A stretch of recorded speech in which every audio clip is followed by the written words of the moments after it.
Good afternoon. Welcome to In the North Bank, and an impromptu road ramble. Uh, Nothing different to what's said there. There's no notes. There's nothing really going on. I'm on a long journey back home, and yeah, I'm counting down the days now until the PSG game, and living on a little bit of hope that potentially I could get a ticket for the second leg. Doesn't look likely, but yeah, I've got to stay positive and hope that's going to happen, and I can get over to Paris. But yeah, look, it's off the cuff, no notes, just my thoughts. Um, yeah, be a lot of rambling. There'll be a lot of talk. Um, yeah, it's going to be passionate. It's going to be Arsenal. And yeah, it's through and through. So let's get going. And yeah, current vibes around the club. Yeah, look, I think we've resigned ourselves to not winning the league a fair while ago. Um, Too much of a job in hand, especially with the injuries, to claw back that number of points in the hope of Liverpool dropping also the same amount of points to obviously get us back within a chance of doing it. Yes, we have the away game, which would have been a 6-pointer, but yeah, a massive ask. And with those injuries that we've had, uh, which has obviously blighted us through the whole season, it's just a step too far on that side. On the flip side, you look at the Champions League, and look, let's just flip it back again, just to the league before I go on to the Champions League side. But yeah, look, we had a disappointing game through large parts of the fan base online, with Palace obviously getting the 2-2 draw. Um, yeah, another controversial moment in the game where the goal was disallowed, with Lewis Skelly keeping, well, what appeared that he kept the ball on. And look, such fine margins. Is the ball out of play? In play? The linesman wasn't following the game. He gave the offside, which turned out to be not offside, but he hasn't seen if the ball's off.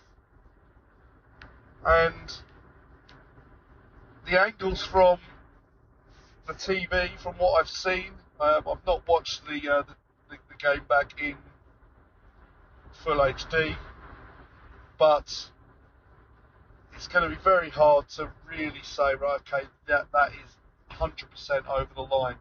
That's just my thought on it just at this minute, because I haven't seen it. I thought, from what the pictures I've seen, the net masks a lot of the ball as well, or certainly the outline of the ball. And yeah, I think it's very, very close. And when you look at previous kind of issues that have happened, which have affected us the other way, about not knowing 100% if the ball is out or not. Against West Ham, Jared Bowen was deemed to be not out of play, when you could look down that camera angle and say, right, okay, it's out of play or not. But we've had that. We've had the Newcastle one as well. Yeah, don't get me started on Newcastle, but yeah, disappointing. It would have been a different game, 3-1, and yeah, we would have been brimming with confidence not saying we're not going to be confident, but it'd have been another feel-good factor going into next week's game. But yeah, look, two decent goals in all honesty for Palace. Yeah, look, a lot of blame went on for Raya being out of his goal, but having seen it, look, you've got two players on the pitch around the vicinity of the ball, and we've told Raya to go back.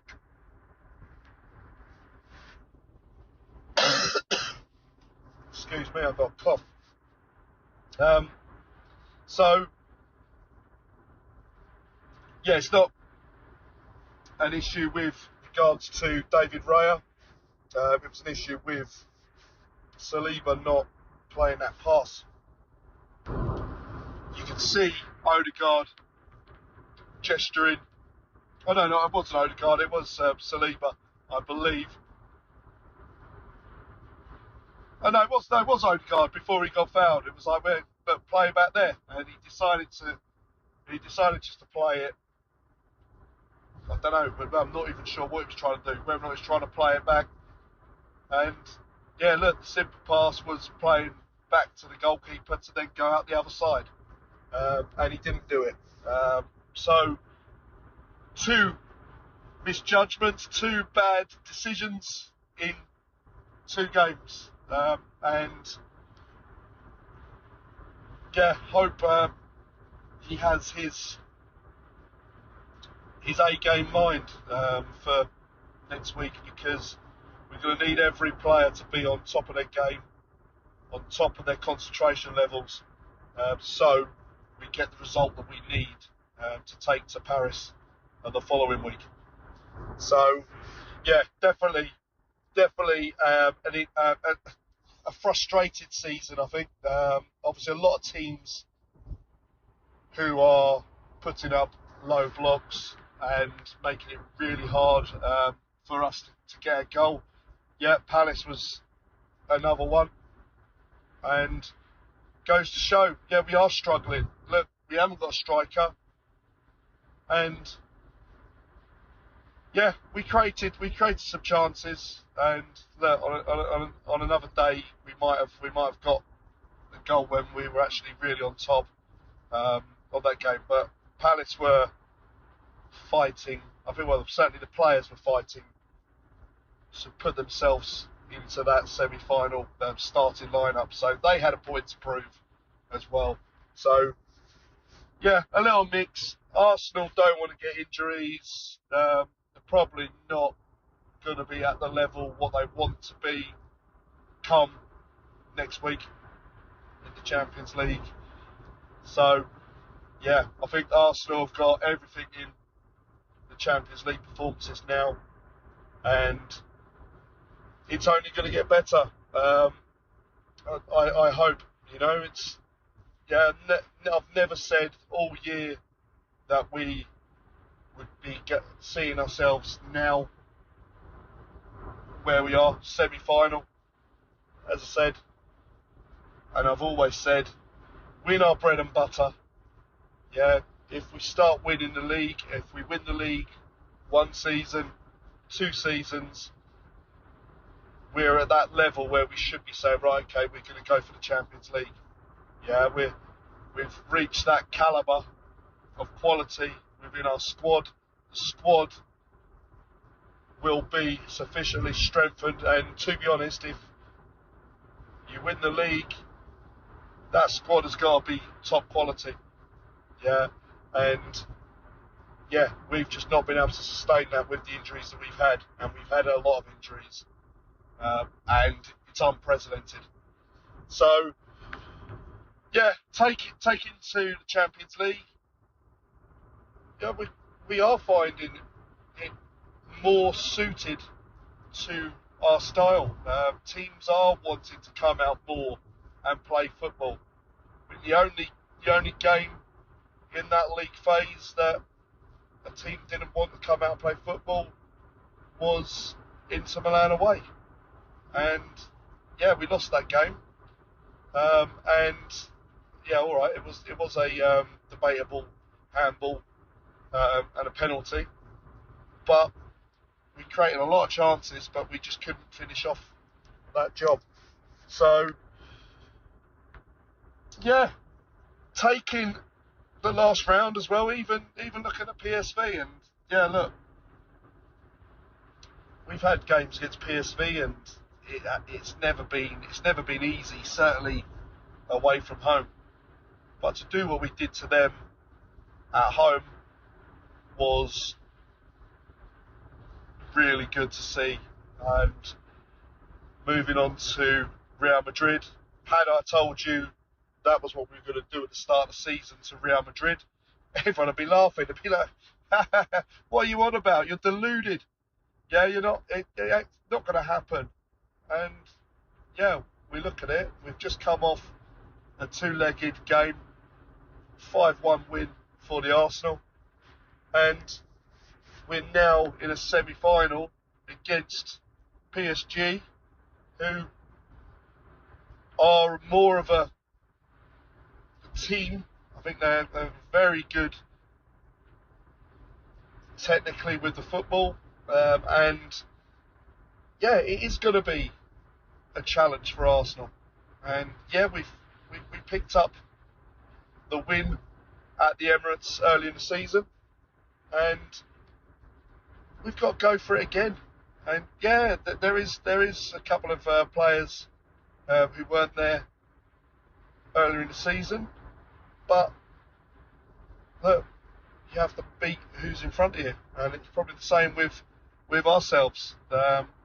Obviously, we've got players coming back now, and yeah, it does look interesting. And as I said, if we can create an atmosphere and a game with a game plan which matches what we did earlier in the season, and we go to Paris with, say, a 2-0 lead, it is all on us now. Yeah, that is something to hold on to. That is something to play for, and get them worried in the second leg. I don't mean sit behind the ball, but I mean, yeah, we've got something to really go and attack them as they go looking for the ball. Because, yeah, look, Villa showed they are susceptible to being got at. Yeah, so if we create that kind of pressure, if we create that kind of madness, then yeah, there's going to be chances. And we've got the players to do that. We can create madness. Yeah, we've got some really good players, exciting players, and pace. So, yeah, we've got to believe we can do it over 2 legs, and then we have a chance of going to Munich for a potential revenge mission with Barcelona. And there'll be another great, fascinating game to watch with Barcelona and Inter Milan. So, yeah, I'm looking forward to this next few days coming up. Yeah, we're not playing at the weekend. It's FA Cup semi-final weekend, but yeah, players can rest up. We can have a game plan. I think PSG have got a game this weekend as well, so yeah, I imagine they'll rest players. I think they drew as well their game this week midweek, so they've got another one where they've got to rotate or get minutes into them, and hopefully we use this little break a little bit wisely for the players. But we've got great momentum going in to this semi-final, so let's not kid ourselves. Yeah, it is a good season, and the negativity I've seen across the fan base, well, it is the online fan base. And look, I go week in, week out at home, and obviously try to go to as many away games as I can physically get with my membership.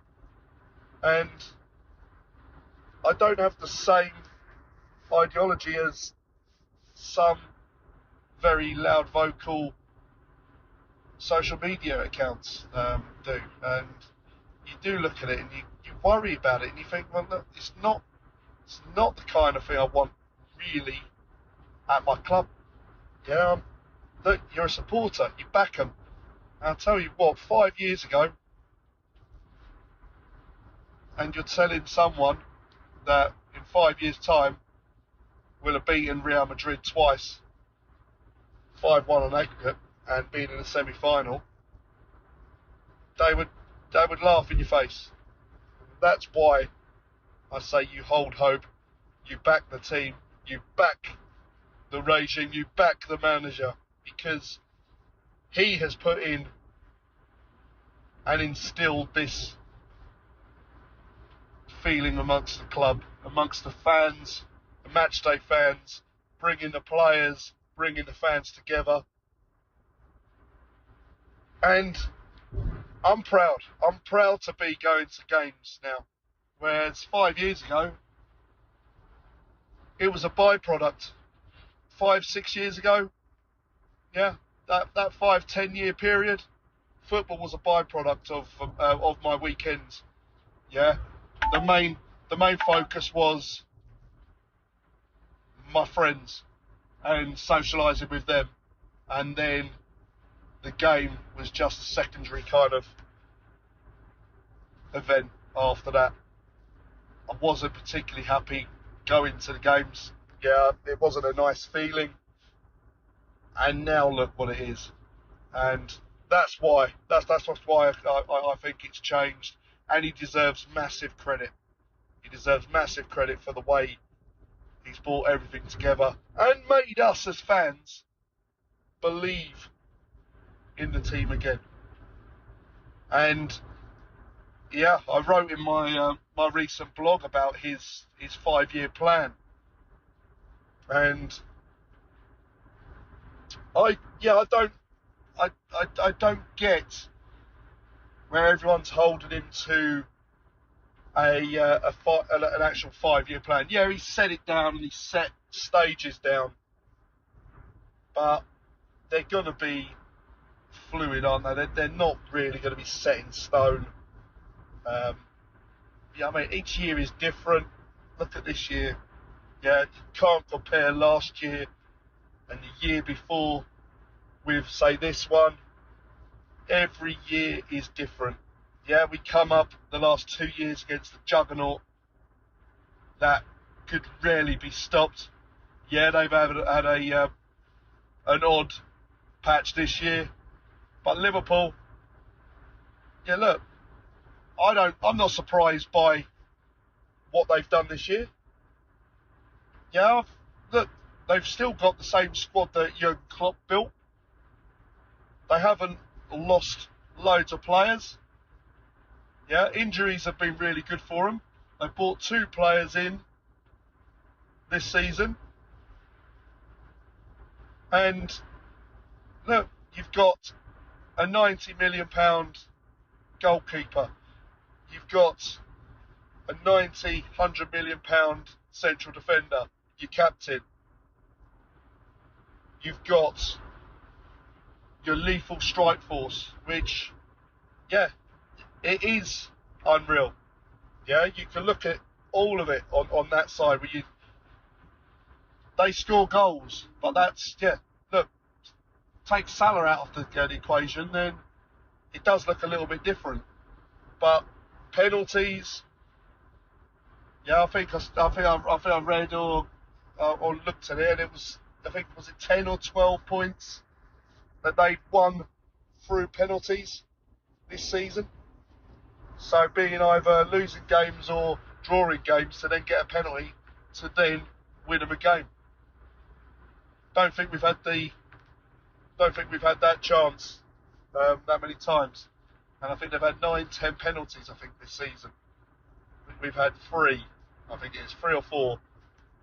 And yeah, it is one of those things. It is frustrating, but it also is football. Yeah, they're not rubbish players. It just proves that Jurgen Klopp lost the trust, lost the whole dressing room, in his final months, because there was the talent there, and with a couple of tweaks in the setup, you've seen what it is. But I weren't massively impressed when they come to the Emirates and drew 2-2. We lost a couple of players again through injuries in that game, and we gave them one of the goals through a mistake of our own, from an 18-year-old or 17-year-old Lewis Skelly, I think at the time. So let's not be kidding. We're not 13 points worse than Liverpool. We haven't regressed. I hate that word, because we haven't. You can't compare last 2 seasons and this season. Yeah, we were at the pinnacle of the last 2 seasons. We had the whole of our squad available for a large part of that season. But this season just hasn't been enough. Yes, you could factor in and say, look, we didn't sign the striker. But look, I don't want a striker that is my 4th or my 5th choice striker. I know that player, if we do get that player who is number 1, and we've paid a lot of money for it, that 5th choice is not going to be playing. And if we've spent a lot of money, say in January, then he's not going to be playing, and we'll be looking at that and be saying, oh, it's a waste of money on that side. Yeah, we could have even spent money on a player, and he didn't hit the ground running. Don't get me wrong, he could hit the ground running and score a load of goals. But, as I say, it is football, and you don't know how it's going to happen. Yeah, spend £100 million on a striker from another league, another country, and they really struggle. They don't score. Or they could hit the ground running and surprise a few people, including myself. But it is a gamble, and if you're not 100% on that, then it's a massive worry. And at this minute in time, Arsenal cannot afford any gambles in high transfer fee transactions. So we need to tread very carefully, and this is why and I also said about even like next season, when we look at the transfers coming in, and even the sales, we've got so many players that again will be moving in the summer. I think 6 at a minimum that will be gone from the squad. If you then chuck in a Thomas Partey on top of that,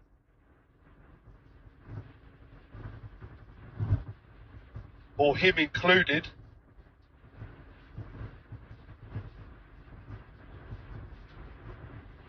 if he's included in that 6, then that is a big hole in our midfield. We've got Zubimendi that apparently is coming in, but he's played so well, and it's almost it'll be a travesty if he gets sold with the performances that he's actually put in for the club. And we release him on a free at the end of the season. So it surprised me, because I thought it was a done deal that he was going, but it turns out it looks like it isn't, and the club are exploring that contract. So I'm happy that he signs for another 2 years, and it allows us that little bit of breathing room on that side. And look, if we've got a 31 32-year-old Thomas Partey coming off the bench with these kind of performances that he's put in, and we've then strengthened our midfield with players that we do sign. Yeah, number one, it means we've got those funds available solely to go for the striker, because the midfield isn't too much of a burden. So, it's going to be an interesting summer. That's all I can say on that. A lot of changes, and an always evolving platform, I think. All you can look at, there's going to be players going, there'll be players coming in, and yeah, I can't wait. I can't wait for it all. The season's been long. I think there's a lot left to play for. Yeah, we looked at these 2 games at PSG, and then a potential final to really get our teeth into if we get past Paris. And yeah, that is the focus. Yeah, and should we manage to do it, it'll be unbelievable. What an achievement for a manager that has constantly been called a rookie, doesn't know what he's doing, and in certain areas, Arteta out. Yeah, that's basically what it is, and it's one of those, you've got your rhetorics. Yeah, you've got your ways, and yeah, people want him out. People never thought he should have been in there. They haven't changed it, and they're always waiting on that negative part. Yeah, anything bad happens, Arsenal straight away out with the daggers, and then chucking it all on Arteta, which, yeah, he doesn't deserve it. And I tell you what, if ever there was a statement where be careful what you wish for, we had it with Wenger. Yeah, love Arsene Wenger, and yeah, it wasn't all down to him, but had we backed him, and I'm not saying we as in the fans loved him, but a lot turned on him as well, and it wasn't him. He's the small guy. He's the easy target, and yeah, it was the board all day long, and the board have to show the ambition to match all the players, just like these contract negotiations. Yeah, the contract negotiations are going to be massive. Yeah, is the club going to show the same ambition as what a Kai Havertz wants? Yeah, all the others. Yeah, the ones that are coming up and chomping at the bit, the ones that are hungry. A William Saliba. Yeah, they want to show or see ambition. And we've had numerous players that have questioned that ambition over years, and the fans have got on the players' backs because they've come out and said it. Yeah, why are we a fan? Why should we question those players that know more and have a good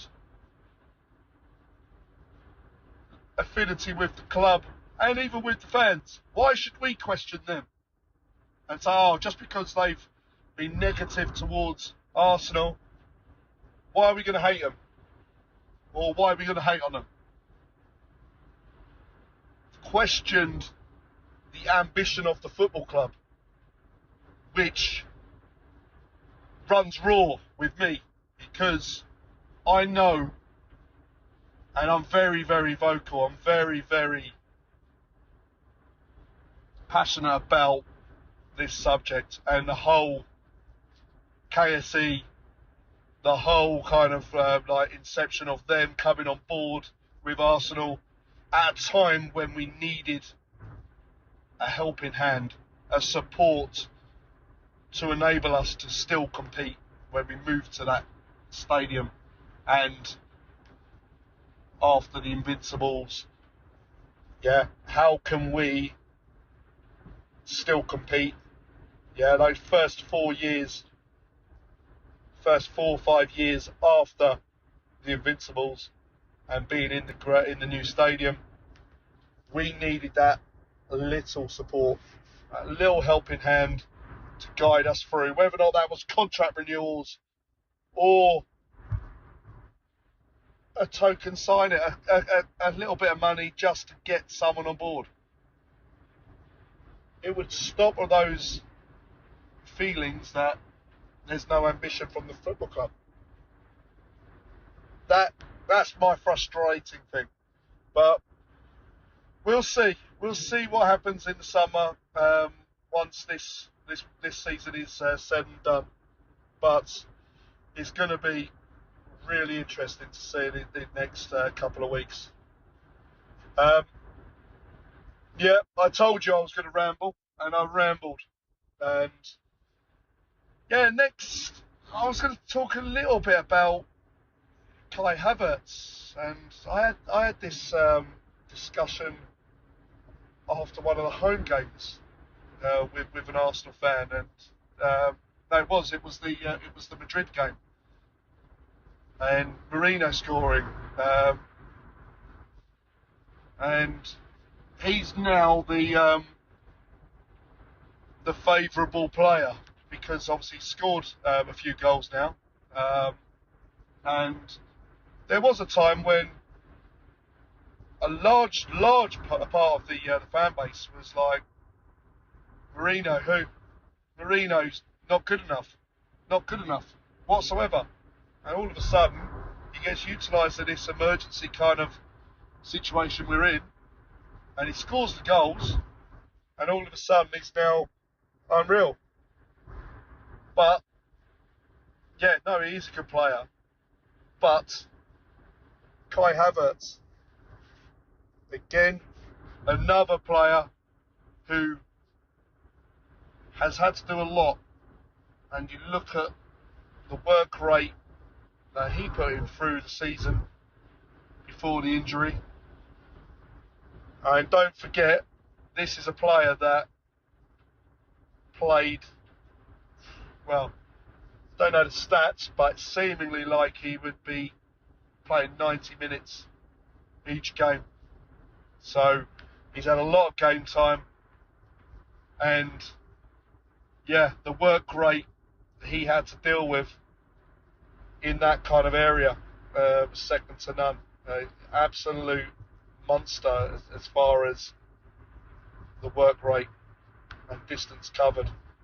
And yeah, we could talk about, Havertz wouldn't have scored that goal, Merino did.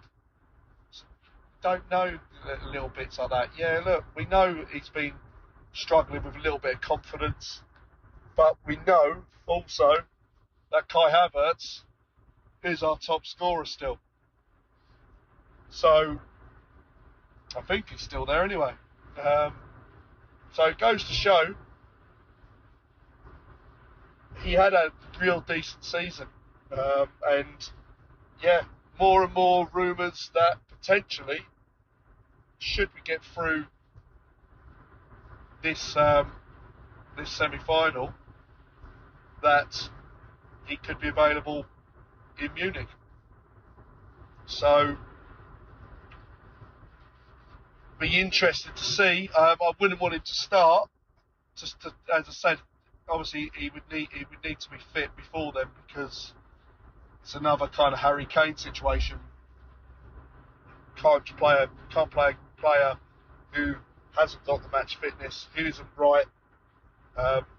You've got to play everyone who is sharp and on the ball. So if he was to play, then he'd have to have some form of part in this semi-final, or at least the next like 5 games for Arsenal, because yeah, otherwise it's too late. It was said that his season was done, but yeah, if he does make a comeback earlier, then all good. But he's got to be ready, and he's got to be working on it. So whether or not Arsenal are working behind the scenes on match fitness, look, Kai Saka come back as well early, but they were working on him, and the player was forcing it as well on that side. So he was forcing that comeback to be ready for Real Madrid, and he did. But yeah, the injury, obviously a hamstring tear in Dubai. Yeah, not great, but he was a real integral part of how we've been playing. But yeah, he had surgery, and there is that hope. There is that hope that he might be back. Yeah, I would say don't rush him back. I'd kind of keep him on the back burner, ready for next season. But if there is a chance and he could be off the bench, then look, at some point you're going to need a fair few subs, and if he has made it back, he's definitely got 10, 15 minutes, 20 minutes in him to hopefully make a difference. But yeah, it's going to be interesting to see how we utilise him, and then certainly moving forward as well. If we're talking about striker, yeah, where does Arteta see him playing? Yeah, excuse me. Moving on to that other player, the Spanish dynamo, Merino, and yeah, as I said, a lot of fans were really poo-pooing him as a player. Why have we signed him? What waste of money? I've heard it all, and it's amazing how many turncoats you do hear after a few good performances. But he's really stepped up. I've always said, you sign a player from another league, you can't judge him until that following season. Yeah, he's going to learn the way of playing the Arsenal way. Yeah, he's got to look at the chemistry going with the midfield and the balance of the midfield, and then he'll kick on. But 6 goals, 4 assists in 13 games or so. And yeah, look, he showed something in training. And look, when Arteta said we need to fill in, we need someone to play a false 9, and he's come in and filled that void. Yeah, out of the blue, 100%. No one would have said, right, okay, yeah, no, they would have been the one. And who do you give credit to? I mean, you see, obviously, Arteta and the training staff every day putting them through the paces, working on stuff. Every bit of detail Arteta focuses on, and the information that he gives to the players. You can hear it from all the players. All the players say about the level of information that he puts on them for each game is unbelievable. So, yeah, Arteta, I applaud you for that, for having the balls to do it as well. Yeah, because if it didn't work out, guess who would be the fall guy on that side? Mikel Arteta. So, fair play, and yeah, he probably will start. He's obviously had a little knock, I think. That's why he didn't play in Palace. Maybe just a recharge, just to kind of get ready for Tuesday. But I haven't heard anything too concerning. I'm just hoping maybe he's been given that little bit of calm before stepping back up again. because there'll be another effort where there's a lot of running, a lot of work rate needed from that area of the pitch. But yeah, we're obviously into the last month now of the season, and yeah, we're going to talk with the buzz. The buzz topic of Arsenal at the minute is strikers, and yeah, it's been long standing now for about 2 years where we've kind of said, right, okay, we need to get someone. Look, we got rid of Nketiah when everyone else had said that he weren't good enough, he wasn't getting the chances. We've had Jesus, Trossard, and yeah, we're looking at it now, and yeah, Jesus has been very inconsistent as a goal threat. Technically, he's really good. Again, how he deals with the press as well, how he controls the press when he plays.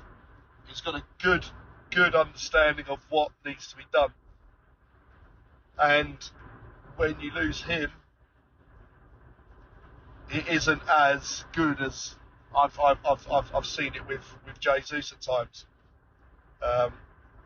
But to have the 2 knee injuries he's had this year, I think it's the last we've seen of him in an Arsenal shirt. I've not had it confirmed. I don't know 100%. Obviously, he's still in contract, but I think we're probably going to look to either get some value back from him, but it's going to be really hard to sell a player on the back of another knee injury. And yeah, I mean, yeah, not even the worst club be looking to sign a player, probably for any fee really, with someone who's had 2 knee injuries in short succession. And yeah, that's why I think maybe we might cut our ties and just say, look, we might say, right, okay, we thank you, but yeah, you're not going to be in our plans because it hasn't worked out for him this season. And yeah, what goes in then is that actual striker, and a lot of it is going to be guided on the status of Isak, and obviously for the fee that what Newcastle are saying, yeah, I'm not 100% sure we are capable of doing it, and I go by the stage of where we're at. And I know we signed Declan Rice for 100. I think 150 is a little bit too much for the sake of where we are and the amount of players that we need to get hold of to strengthen the squad. Because let's not forget, we struggled to upgrade or increase our playing staff in our squad from last season, from last summer. A lot of outgoings, and we never brought in those players to kind of deal with the surplus. Yeah, so he would be my number 1 choice, don't get me wrong. My number 1 choice because he's tried and tested and he's guaranteed to score you goals. He knows where the goal is, and he would be an unreal asset for the club. So yeah, in hindsight, if he does become available, and look, the only reason why I say he'll become available is if Newcastle don't reach the Champions League. Newcastle are out of the Champions League and out of the top 5, then that's when Arsenal can talk and see what deal could potentially be done. Because, yeah, we still don't know. We don't know what the plan is. There's obviously talk with regards to Liverpool, but again, do I see Liverpool spending that amount of money on Isak? I can't see it. I mean, they're in a worse position than us, I would say, financially, with FFP and sustainability. I'm pretty certain on that. Obviously, you've then got the contract renewals that they've recently done as well. Yeah, I find it incredibly hard to think that Liverpool could outbid us or make it so we can't compete financially with them for the signature. So, all about what or how important that move is for Isak. If Isak wants the move, he's going to force the move, and that will in turn probably force down that price a fair way. So, yeah, depends on what he actually wants to do. Then that's gonna mean a deal could be done. But I think if Newcastle stay with their kind of 150, 100 whatever demand, then I think you might be finding you've got an unhappy player going towards the end of the transfer window, because they're still going to think that they're going to hold out for that money, and if it doesn't happen, then the longer and longer it goes on, teams, certainly Arsenal, they'll have already been exploring if it's going to be possible anyway. So they want to get that business done and dusted early for a striker. Yeah, and if that is the case, if Newcastle are just gonna dilly-dally, hoping to get the best price for him, then Arsenal probably will go for a Sesko, a Gyökeres.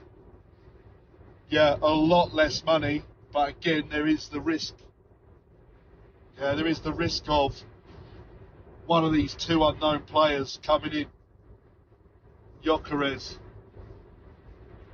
Sesko. Yeah, German league, Portuguese league. It's an interesting one to weigh up, and you've got to be 100% certain on your targets. Yeah, how good are they with back to goal? How good are they with resisting proper pressure, proper physical pressure on the football? Do they get pushed off easy? These are the things that we need to understand and probably need to be quantified, because I know Gyökeres played for Coventry a few years back, but do you really, or are you really ready for the physicality of what the Premier League chucks in front of you? So that's where there is the element of we don't know, and that's why it is a gamble, more of a gamble than say an Isak. So yeah, one big signing through the centre, and then you've still got the players around him to rotate, to move around and help out. But like I said, we do need that player up top. Yeah, really turn teams around, give them something to worry about through the centre, not be happy just to sit in a low block and soak it all up and say, let them have the ball in front of us. We don't care. You won't get through us. But yeah, 100%. It's got to happen this summer. And had we have done it last summer, average speed check you ahead. you could say that we probably would have won the league. Just in general, with the goals scored to where we are now. It's ifs and buts, I know. Entering average speed check. But it is so frustrating of what could have happened had we done it. But we weren't to know that we were going to get the injuries that we did this season. Yeah, you can't sign players on the basis that you might get injuries. So, yeah, as I said, squad was a little bit thinner than it was last season. But, as I say, weren't to know that we were going to get the crazy amount of injuries that we had. So, that all adds in. And, yeah, I think that is going to end my little ramble. I think anything else? I think we covered a fair amount.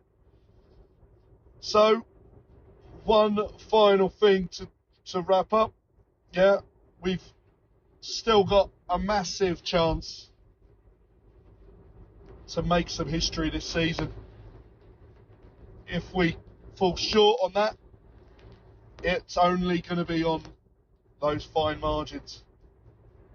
But we're talking, so carry on supporting Arsenal, support the club, and we've got to get the next stages of our development sorted, because this team is going to grow further. These young boys are going to get older, and we have to back them in everything we do. So, back the team. If you're still listening, still watching, yeah, mad respect for that. Yeah, it's a ramble, a lot of stuff gone in, but drop me your thoughts, drop a message in the chat, and yeah, subscribe to the channel.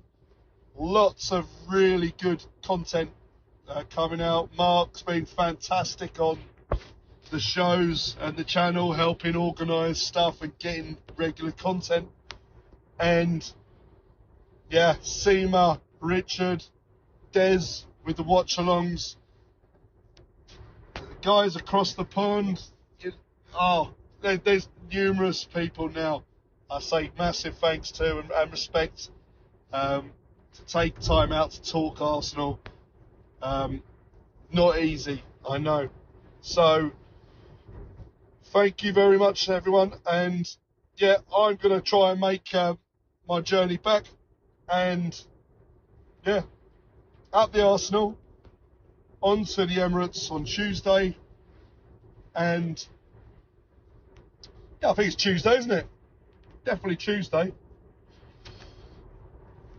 Yeah, 100% Tuesday. I'm going to be there.